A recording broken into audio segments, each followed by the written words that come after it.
కార్తీక పురాణము 22వ అధ్యాయము పురంజయుని విజయము.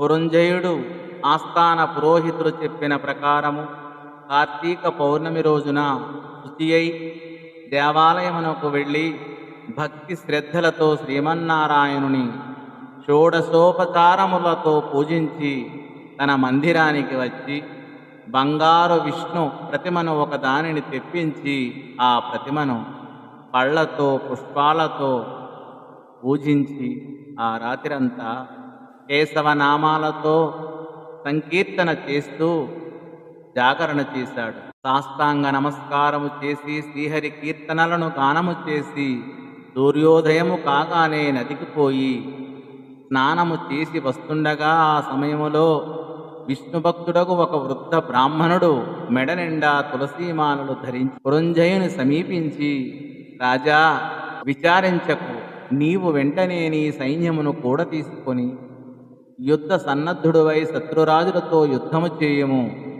నీ రాజ్యము నీకు దక్కును అని దీవించి అదృశ్యుడయ్యాడు. ఈతడెవరో మహానుభావుని వలె ఉన్నాడు అని ఆ బ్రాహ్మణోత్తముని మాటలు విని మరింత సంతోషంతో యుద్ధ సన్నద్ధుడై శత్రురాజులతో అద్భుతముగా పోరాడాడు. దెబ్బతిని క్రోధముతో ఉన్న పురంజయుని సైన్యము దాటికి శత్రురాజుల సైన్యములో నిలువలేకపోయినవి.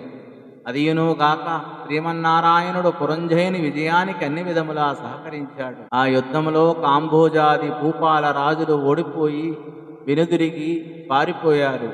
పురంజయుడు విజయము పొంది తన రాజ్యమును తిరిగి సంపాదించుకొన్నాడు. శ్రీమన్నారాయణుని కటాక్షమునకు పాత్రులైన వారికి శత్రుభయము ఉండదు. విషం త్రాగినను అమృతమేయగును. ప్రహ్లాదునికి తండ్రి విషాన్ని ఇవ్వగా శ్రీహరిని ప్రార్థించి తాగగా అది అమృతమైనది. శ్రీహరి కటాక్షము వలన సూర్యచంద్రుడు ఉన్నంత వరకును ధ్రువుడు చిరంజీవియే కదా. అంతా శ్రీహరి లీలా విన్యాసం. హరినామస్మరణ చేసిన వారికి శత్రువు మిత్రుడు అగును. అధర్మము ధర్మముగా మారును. దైవము యొక్క అనుగ్రహము లేని వారికి ధర్మమే అధర్మము అగును. తాడు మామైకరుచును. కార్తీక మాసమంతయో నదీ స్నానము చేసి దేవాలయంలో దీపారాధన చేసినచో అన్ని ఆపదలో పటాపంచులగును.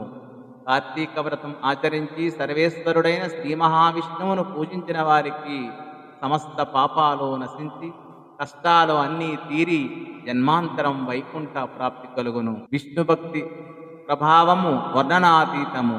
వ్యాసుడు, అంబరీష్